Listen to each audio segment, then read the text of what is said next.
Hello, welcome to my recap, and here I'm going to show you the game from round 1 of Grand Prix. It began yesterday, and only now I'm showing you the recap. Sorry for that. The first game is between Alexandr Predke and Maxime Vachier Lagrave. So we had those two players play in Belgrade in the previous Grand Prix tournament, and Maxime had 1 win and 1 draw against Predke in the group. And let's see what happened here. We had the English opening, and we didn't see so much of it in Grand Prix so far. After e6, Predke went with g3. And now Maxime played queen b6, trying to kick this knight from the center. And here white usually has a couple of choices. One of them is knight b3.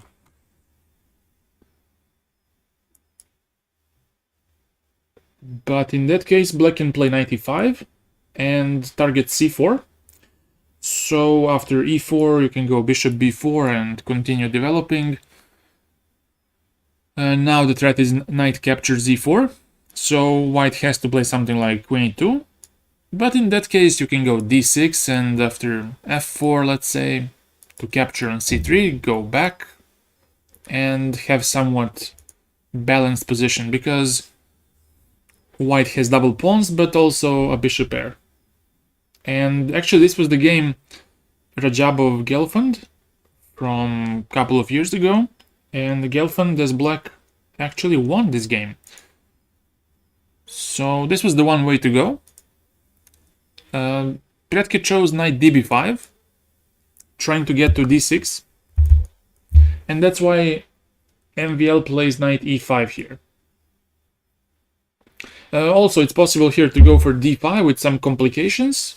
Let's say cd, bishop c5, and put some pressure on the f2 pawn, and later on playing with the IQP position.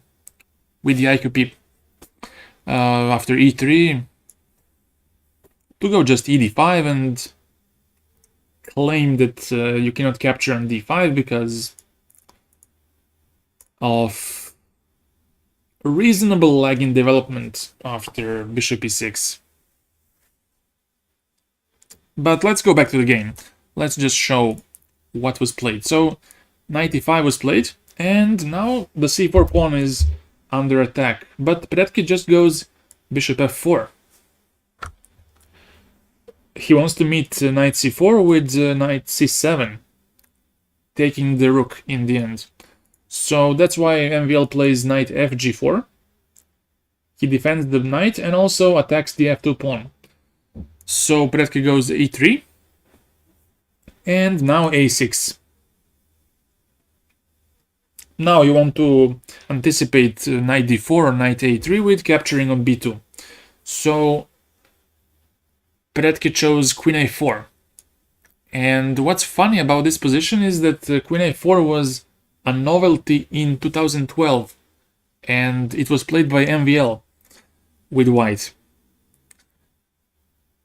Before that, I think that h3 was the main line, and after ab5, you can take on g4 and black can take on c4. And this was the game played last year between Anish Giri and Maxime Vachier Lagrave with black. And it went something like this: queen b3, d5, and after bishop c4, dc4. There were lots of trades, and black was fine, but he eventually lost. So that's a bummer. And Predke chose different way, queen a4. Pinning the rook. And now I'm not sure what happens if rook b8 immediately. Probably you just go with this move, h3. Because even if you take, I can take with the queen. And what do you do actually? If you take, knight b5. And when the knight moves from g4 to f6, let's say, then you take on e5. If knight f3, that's only one check. And after king e2, the knight has to go back from g4, let's say, to e5 to support this knight. But I think after this, you're just losing the piece back. And also, this pin on the h2 b8 diagonal doesn't help as well. Because in the perfect world, you would like to have this and something like bishop b7 and to put pressure on this diagonal. But actually, after knight f3, you can just take on a b8. And that's just not really good. So in this position, black tried with g5. With a small trick, of course, if you take on g5, there is a fork on f3 and you lose the bishop in the end. So after g5, white took on e5, knight e5, and now it's time to castle. And we are still following the game MVL Dominguez. And in that game, bishop e7 was played, but I think after bishop e2 and castling, which was played, white still had better chances, because after knight e4,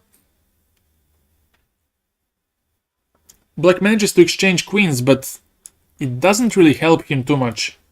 After this f4, it feels like white is doing pretty good here. And after a couple of more moves, h4 was played, and it just seems very dangerous for black.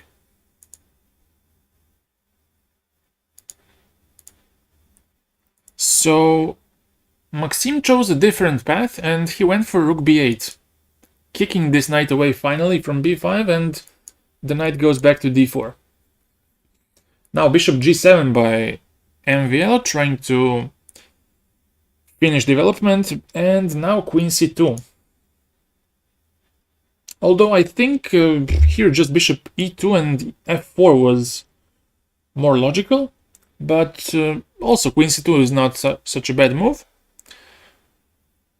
And now MVL makes a mistake, I would say. He castles here, and he allows white to launch a very dangerous attack on the king side. Here it's better to just go queen c7 and target the c4 pawn. And now white has a tough choice, because he would like to play b3, but with the absence of the bishop, of the dark square bishop on white's side, I don't really think b3 is such a smart idea.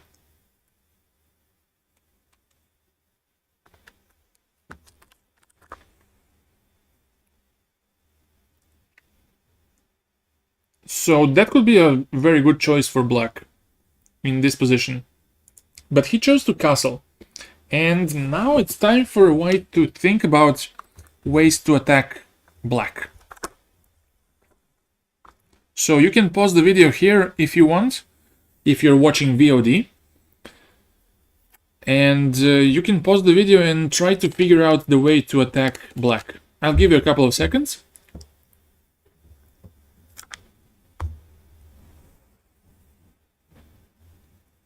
The most natural move here is to play h4. Somehow attack black's king. But in that case, there is g4.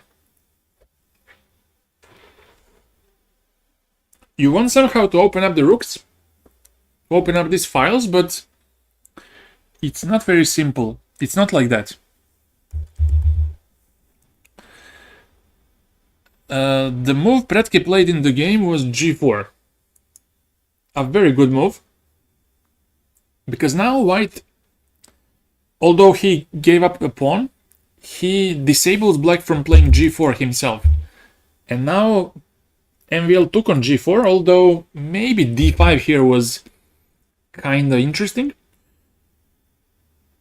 You want to open up your bishop at any price, even with the pawn, even at the price of a pawn. And after h4 to capture and go knight g6 to somehow block this attack on h7. And then take on c4 and include the bishop into the play after e5 and such moves.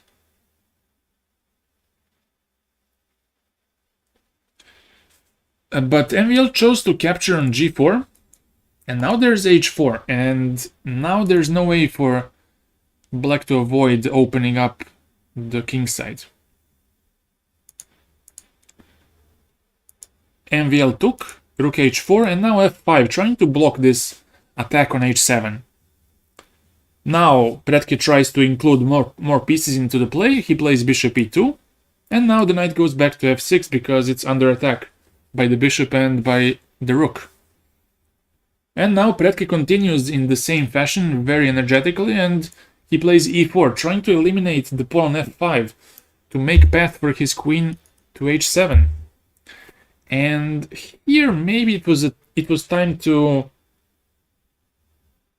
just give up this f5 pawn by playing queen c5, and the point is after e5 to make this pawn as a shield to block the queen, somehow to slow down the attack, you know. But maybe even in that case things are not so simple for black. You can go back to f3, get to g5 and e4. It's not very simple for black to organize any kind of defense here. But MVL chose a different path, and I think this led to a quick loss. After knight e4, now the knight captures, and this was the point of MVL's play. Bishop takes d4 now. Not fe, because in that case just queen takes, and after a move as h6 to go bishop d3 to put pressure on the king side and go queen h7 next.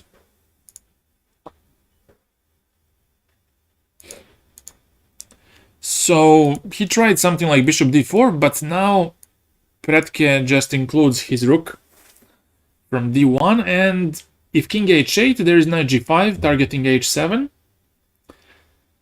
If bishop g7, there is queen c3 targeting the bishop, and after rook defends it by rook f7, there is this check, king f8, and now you can choose. You can take on h7, you can take on g7 as well, and after this to capture with the knight. And now the point is after king g8, there is queen f6 with plenty of threats, and you can see how the bishop on c8 makes the whole position very painful for black. After, let's say, queen d6 to stop queen f8, there is this check, and after king f7, bishop h5, rook g6, only move, takes, and after capturing, this checkmate appears. So MVL chose the only move that somehow prolongs the game, king f7, but now white is using the loose bishop on d4. Or he makes the bishop loose. So he plays c5 here.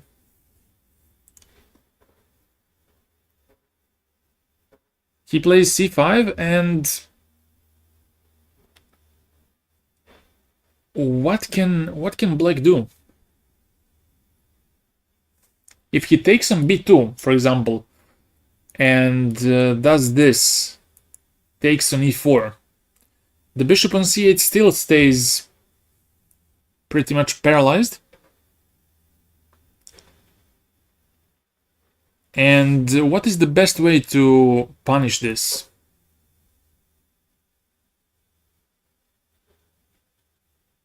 Well, you can go rook f4 and bishop h5, right? You can just do that.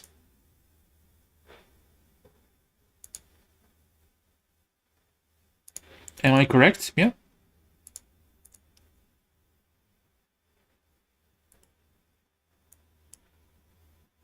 Rook f4, and if king e8, then just bishop h5, king e7, rook g7, and black is losing the rook.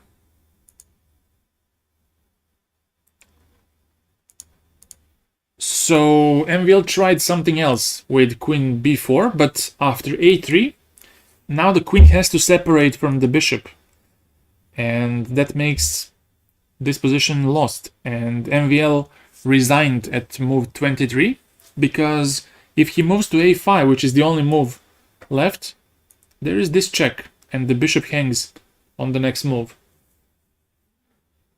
And that's how Predke took a revenge on MVL for losing in the previous Grand Prix tournament. In the second game of the group, I think Yu Yang-gi was playing in the same group. He drew against Anish Giri. And this makes this group very, very tough. Especially now when there was a so-called upset in the first round. And let's go to the second game. The second game was played between Levon Aronian and Hikaru Nakamura, the famous streamer.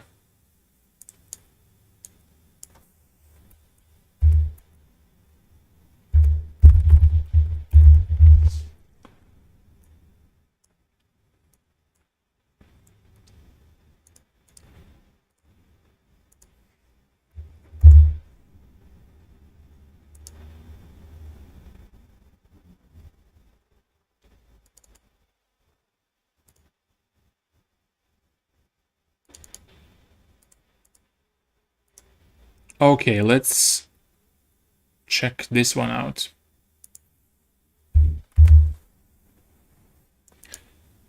So here we have a Queen's Gambit accepted. d4, d5, c4, dc4, and now e4. Something that Levon played in the leg 1 in Berlin against Dominguez. And we saw this opening a couple of times recently in Vachier. I think also in Berlin. Dominguez played it twice. First time against Wesley So in the group stage, and the second time in the semifinals against Levon. And let's see what happens.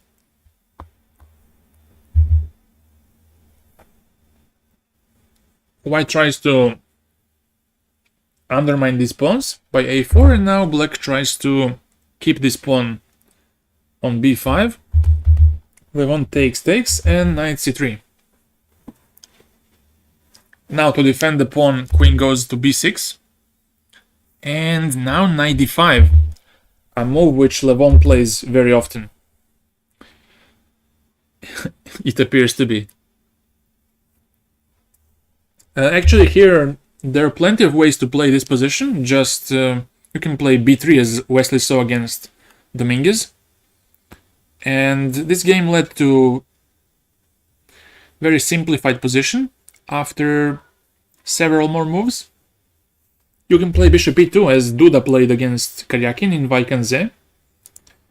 And it has some kind of Catalan approach. White doesn't care about getting material back or getting material in general, just tries to develop and to focus more on the central pawns. Not on gaining the pawn back or anything like that. But Levon chose a more concrete approach, and he chose knight d5. After which queen b7 is played, and now this is the whole point, bishop f4. Trying to get knight c7 in and to get the exchange for this pawn.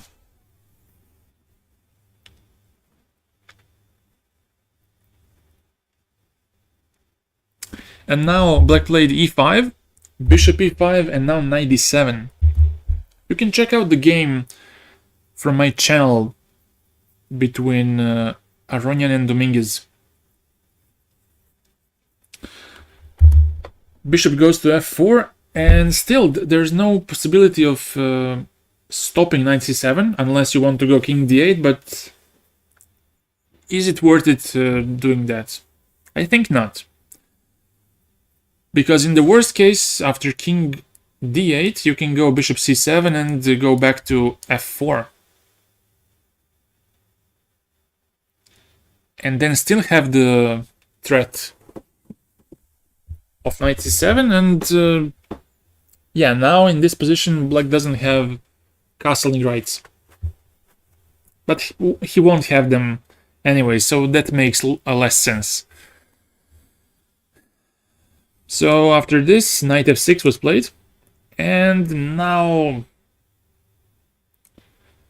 Levon plays this, of course. Knight c7, king d8, he took on a8, and now black doesn't hurry with capturing on a8. First he takes on e4. And now knight goes to e2 to defend the bishop. Now he takes the knight, and now queen d2.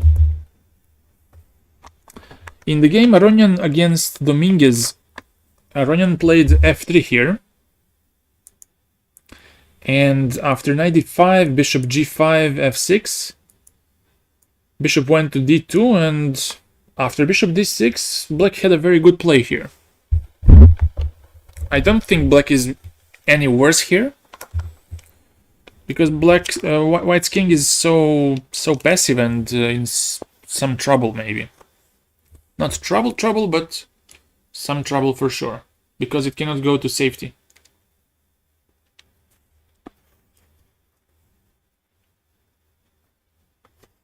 But eventually, black lost this game.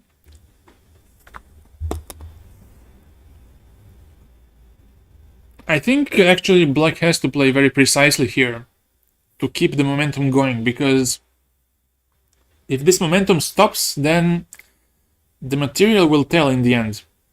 And that's what happened in that game. So Aronian obviously analyzed this position before and after the game from Berlin in leg 1, and he chose to deviate from that game, and he played queen d2, after which Hikaru played knight d5, and now knight c3 is played by Levon. Also, what's interesting here is this check on a5, and if that happens, black can go knight b6. And the funny line here is if queen takes on b5, then black just plays a6 and actually traps the queen. Because after queen a5, bishop b4 just loses the queen. And there's no other square for the queen. So in that case, white can capture on a7, of course. But after bishop b4, bishop d2, queen c6, the game becomes more complex, because even if you take on f7, the king is out in the open, and after b4, it's not clear who is better or why. I would like to be black here, to be honest, just because of the momentum of the position. Black feels like he's in control, and I'd like to be black here. But Levon chose a different way, knight c3, after which Hikaru pins this knight on c3, and now bishop e2. Now white is ready to finish development by castling just. And that's why the rook has to go to e8. And now probably Levon was scared of castling now because of bishop c3, and these two bishops are very loose. So if you take on f4, the bishop on e2 hangs in the end, and black gets 2 pieces and a pawn for a rook, but his king is a bit loose, and also the pawns are not so safe. So after queen g5, you can take on g7 and take more pawns. And I think both sides have chances here, because after bishop d7, f4, the rook can go to e1 or just push the f5 pawn. And I think both sides have reasonable chances in this particular line. But Levon chose a safer approach, just go bishop g3. And now knight f6, trying to triple attack on c3 by knight e4 next. But now Levon just ignores this and goes for a castle. Knight e4 by Hikaru and queen c2. And this was the moment that Hikaru had a chance to take on c3 with the deep knight. bc and go bishop c3. And after rook a b1, queen d5, just block the d pawn, not allow anything drastic, and go bishop b7 next, a6, and try to somehow block the queen side. But in the game, Hikaru played bishop f5. And after that move, Levon played check on h4, and I think in the interview Hikaru mentioned that he took lots of time to consider g5. But in the end he didn't actually play this, because after bishop g5, f6, there's probably some knight b5, and after fg, black get the piece, but after bishop c4, the king is not so safe anymore. And also the pawn on a7 is very loose. So I think he got the right decision. He made the right decision. And in this position, he played f6. After which Levon plays bishop f3, trying to pin the queen. And now Hikaru takes on c3, takes. And now you cannot capture on c3 by any piece, because the bishop hangs. And also the queen hangs. If you take like this, queen takes very simply. And after this, bishop takes a8. So after bishop c3, bc3, black went for g5. And now you cannot go bishop g3 because of knight g3 and defending the bishop and attacking the rook and the queen. So Levon finds an intermezzo move, rook fe1, attacking the knight on e4. And this was, I think, the critical moment. The mistake that decided the game.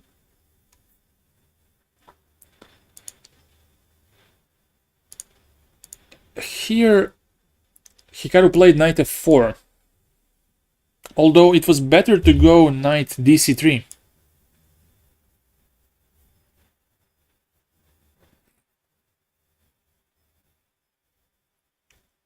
And now queen takes leads to gh4. With some complications, I would say. It's not very clear what happens in that case. Or just sorry. Or just take on c3, and after, let's say, rook e8, king e8, bishop a8, those two pawns look very, very scary, and you might just even push b4 immediately, because you don't have time for a move like bishop g3, since there's b3 and... come on. b2 comes next and you cannot stop it. So after this move, bishop g3 should be played. And then the b pawn begins marching Then you might play queen b7 next, trying to support these pawns. And I think both sides have good chances. As they say, it's a play for 3 results. So after knight f4, now queen a2 was played by Levon, and now he's trying to gobble the a7 pawn.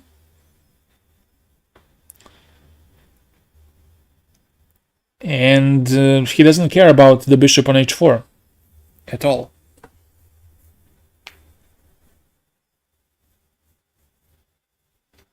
Also, the king might be in some danger. Let's say if you go gh4, there is this check, then you take on b5 and you just demolish black. So that's why Hikaru tried to go queen b7, and now it was the moment for Aronian to just finish the game. Well, not on the spot, but to have some crushing attack. Here he took on a7, but actually he could have played the previously mentioned queen a5. And the point is after king c8 to go bishop g3, and after knight e3 to go rook eb1, putting pressure on the b5 and just crashing through.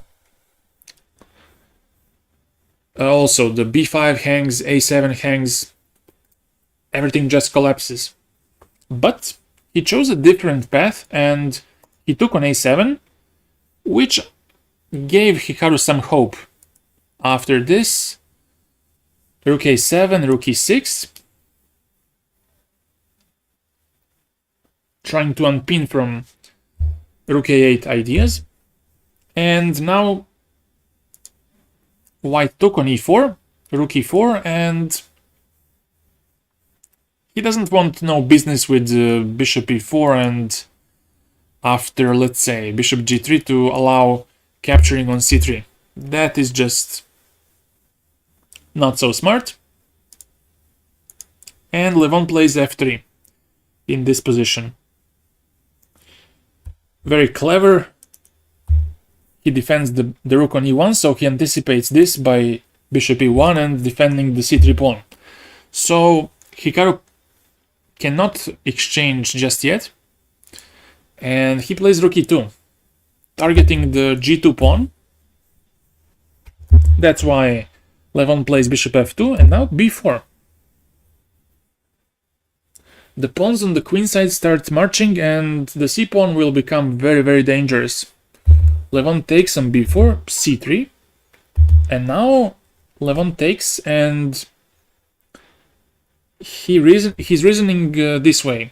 I'm gonna give up my bishop for the c pawn, and I'm gonna have two passers in the center and on the queen side, and using them I'm going to be able to deflect light pieces, and then try to grab all these remaining pawns on the king side. Hikaru takes on e2, now king h1. Probably king f1 was not so clever because of c2, and after this, c1 queen, bishop c1, knight c1, and now you cannot push these pawns. That's the plan of whites, to push the pawn to b6, because if you push b5, there is bishop d3. And if you go to e1 with the king to avoid this, then knight d3 with some fork. Not here, here. And to not lose the time by doing that, he goes to h1 straight away. Now Hikaru has to go c2, bishop e3, and now we have this position. We have a rook and two pawns against bishop and knight. What's even worse for black is that those two pawns are passed pawns. At least they're not connected, so there is some silver lining in this whole position. But also the f6 pawn is a huge target, because it can go rook f7 and capture on f6. But first, Levon tries to push his pawn as far as possible. King c8, trying to get closer to these pawns. b6, and now king b8 by black. And now the d pawn begins running. Knight d3, and now g4. This move is played with the purpose of limiting the bishop, the black's bishop, and putting it on a rather unpleasant square. If it goes to g6, then there's d5, and d7 comes next with promotion very soon. So it has to go to c8 in this position, after which Levon puts pressure on the f6 pawn by rook f7, now bishop a6, and now finally Levon takes one more pawn. But now the b pawn gets blocked, and it can be taken in a few moves. Knight c5, knight a4, and then capture on b6. Now the king has to be more active. Bishop b5, rook f5 now.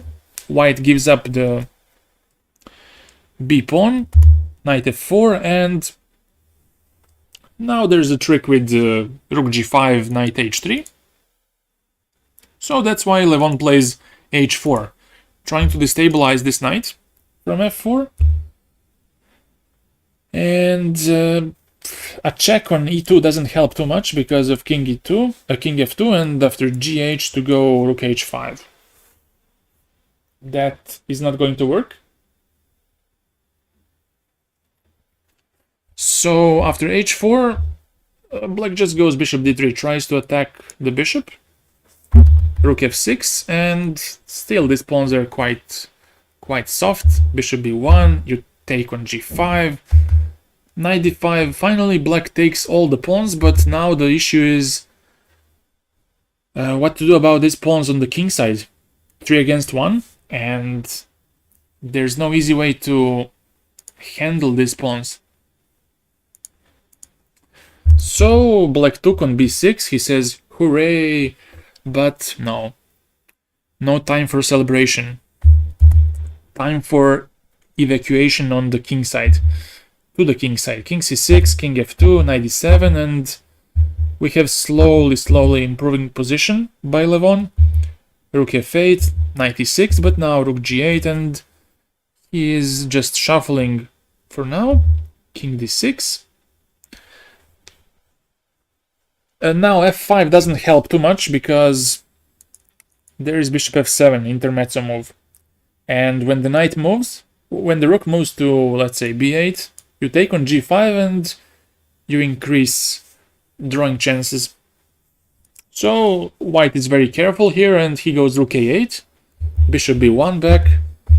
We have more shuffling, but slowly but surely black gets out of moves, and he plays knight c7. Maybe it was better just to keep this knight on e6 to stop f5 and to go for something like king c6, but even in that case you can go rook f2 and then king h4, f5, and slowly push these pawns. So it's not so easy to give some advice. After that, king h4 was played, knight e6, and now f5. Now the pawns can begin marching. Knight c5, king h5. Also with the support of the king, everything is much easier, and knight e4 was played by Hikaru, and rook b2, bishop c4, and now rook b4. Now Levon has a really nice idea. After bishop d3, now he takes on e4. And after bishop takes, king takes h7, and now these 3 pawns are going to decide the game.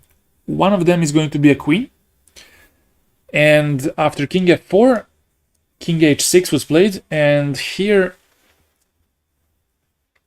Hikaru resigned because what to do? If you take on g4, now you don't push the g pawn, you push the f pawn. And now to stop f7, black has to play bishop d5, but then the g pawn decides. Or the f-pawn. So yeah, that's it. It was a small revenge for loss in the finals, but it's only a beginning, so we will find out what happens. In that group, also there is there are two Russian players, Yesipenko and Grigorio Parin, who drew in the first game. So I believe this group is going to be also quite eventful, like the group with MVL Giri and Predke and Yu Yangyi. So that's it. I hope you learned something new. I hope you found this instructive, and I'll see you